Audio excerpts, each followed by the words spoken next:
Hi friends, అందరు బాగున్నారా? ఇవి చూడండి, నేను కొత్త ఆవును కొనుక్కున్నా. ఫస్ట్లో అయితే బాగా ఎగిరి ఎగిరి తన్నేది. ఇద్దరు అన్నలు మెయింటెనెన్స్ చేసేదాన్ని.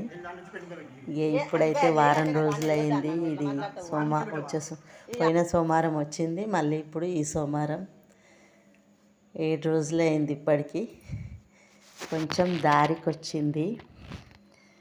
ఎందుకంటే సొంతంగా తాడుగట్టి కాళ్ళకి తాడుగట్టి పిండుతున్నాము. ఎందుకంటే సడల్న తన్నేదనుకో పాలు ఒలుకుతాయి.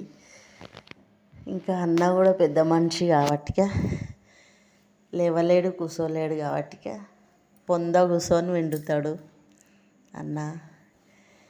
అయితే నేను అంగట్లోకి పోయినాను అనుకో, ఇవాళ రేపు అంతా మోసాలే చేస్తారు. నైట్ పాలు ఆపి, పొద్దున పాలు ఆపి, ఇట్లా మొత్తం పాలు టైట్ సంకంతా నిండినాక తీసుకొచ్చి దాన్ని మస్తు బాధ పెట్టి అంగట్లో పెట్టి ఇగో ఇన్ని పాలు ఇస్తుందని చెప్తారు. అందుకే అంగట్లో ఎవరిని నమ్మాలా ఎవరిని నమ్మొద్దా అంత మోసం అని చెప్పి ఎప్పుడు నేను ఈ అన్న తాన్నే తీసుకుంటా ఆవునే. అయితే నాకు ఆవు కావాలన్నా అని చెప్తే ఈ అన్న తీసుకొచ్చిండు, పిండి చూపిస్తుండు, పాలు ఇన్ని పాలు ఇస్తుంది చూడు అని. అయితే ఇది 3 లీటర్లు ఇస్తుంది. కానీ మేత బాగా మెయ్యట్లేదు, కొత్తగా అలవాటు లేదు. కొత్త జాగ కదా, అలవాటు కావాలి. ఇంకేం తింటలేదు గడ్డి ఇట్లా, ఖాళీ దాన తప్ప ఏం తింటలేదు. ఏదైనా సరే బాగా తింటేనే మంచిగా ఉంటుంది అది. ఇంకోటి దూడలని అప్పట్లో దూడలని ఎమ్మడిచ్చి పంపిస్తుండే విడదీయొద్దని.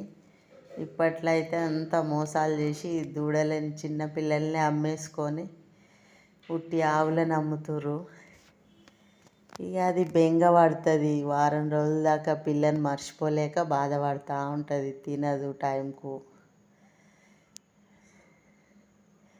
అంతా అట్లా చేస్తుర్రు. నాకు దూడ కావాలని చాలా చూసిన, కానీ దూడ దొరకలేదు. పోనీ దూడున్నా తెచ్చుకుందామంటే ఎవరు మోసం చేస్తారో తెలియదు. ఇక అట్లానే ఊకే ఎందుకు మోసపోవడం అని ఈ అన్న దగ్గరనే తీసుకుంటా. ఏదన్నా ప్రాబ్లం వచ్చినా చూసుకుంటాడు. అట్లా అని చెప్పి ఇప్పుడు నేను ఆవును కొట్టించి 20,000కి నా ఆవుని ఇచ్చేస్తున్నా. మళ్ళీ 15,000 ఇస్తున్నా దీనికి.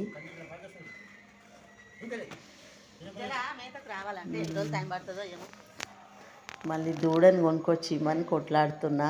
ఏం కొనుక్కొచ్చిస్తాడో ఏమో. ఎందుకంటే ఒక్కటి ఉన్నదనుకో ఊకొర్లుతుంది. అదే దానికి తోడు ఒకటి ఉన్నదనుకో జర ఊర్లదు. అట్లా అని చెప్పి ఒక దూడ కొనుక్కరా అని చెప్పి అన్నని బతులాడుతున్నా. ఏం తెస్తాడో ఏమో. ఇప్పుడు దూడలను ఎందుకు ఆపేస్తారంటే అవి పాలు జిక్తప్పుడు ఇట్లా గట్టిగా గుద్దుతాయి. గుద్దినప్పుడు ఆ రొమ్ములు గడ్డ కడతాయి, పాలు సరిగా ఇయ్యి. అట్లా అని చెప్పి చెయ్యి మీద అలవాటు చేసి దూడలను అమ్మేసుకుంటారు చాలామంది. నాకైతే దూడ ఉంటేనే చాలా ఇష్టం, కానీ నా అదృష్టానికి దూడ దొరకలే. ఆవు మాత్రం నల్లావే దొరికింది. మళ్ళీ నల్లావు ఎందుకు ఇష్టం అంటే శివుని సోమవారమే కొనుక్కుంటా నల్లావని నేను. నాకు అది శివుడు ఇచ్చిన వరం. ఎప్పుడైనా నాకు నల్లావే దొరుకుతుంది. ఈసారి అయితే కొంచెం లైట్గా రెడ్ ఉంది.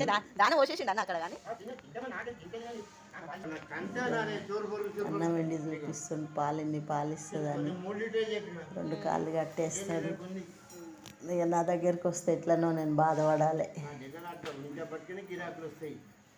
ఏదంటే అది తింటే బాగుంటుంది ఆవులు. చూడండి ఫ్రెండ్స్, ఎంత కష్టపడతాం మేము. దందంటే ఊకనే కాదు. అప్పట్లో 4-5 ఆవులు మెయింటెనెన్స్ చేసినా కానీ ఇప్పుడు ఒక్క ఆవుకే భయపడవలసి వస్తుంది. ఇట్లా దొరుకుతుందో ఎట్లుంటుందో అని భయపడాలి. దాని భయం దానికే ఉంటుంది, నా భయం నాకే ఉంటుంది. నేను ఎక్కడ వచ్చినా నన్ను ఎవరేం చేస్తారో అని దానికి భయం ఉంటుంది. అది ఎట్లుంటుందో, ఏం చేస్తుందో, తంతుందో, పాలిస్తుందో, ఇయ్యదో, తింటుందో, తినదో అని మా భయం ఉంటుంది. ఇన్ని ప్రాబ్లం ఉంటాయి ఫ్రెండ్స్. ఓకే, పిండేసిండు. పాలు చిక్కగా ఉన్నాయా లేవా చూసుకోమంటుండు. సో నార్మలే ఉన్నాయి, అంత చిక్కగా ఉండదు. ఎందుకంటే ఈయన 3-4 నెలల దాకా పల్చగా ఉంటాయి పాలు. ఒక 4-5 నెలల తర్వాత చిక్కగా అవుతాయి. ఎందుకంటే పాలు ఎక్కువ వస్తాయి కదా, అందుకే పల్చగా ఉంటాయి. 3-4 నెలల తర్వాత జర చిక్కగా అవుతాయి పాలు. చున్నీ కల్లి బాగా పెడితే జర మళ్ళీ ఎక్కువ వస్తుంది. అన్న కొంచెం చూపిస్తుండు ఎన్ని పాలు ఇస్తుందని. 3 లీటర్లు ఇచ్చింది. పొద్దున 3, సాయంత్రం 3. కానీ ఇప్పుడు అది ఎంత పడుతుంది రేట్ అంటే 20,000కి ఆవు తీసుకుండు. 15,000 ఇస్తున్నా, 35,000కు పడుతుంది అది.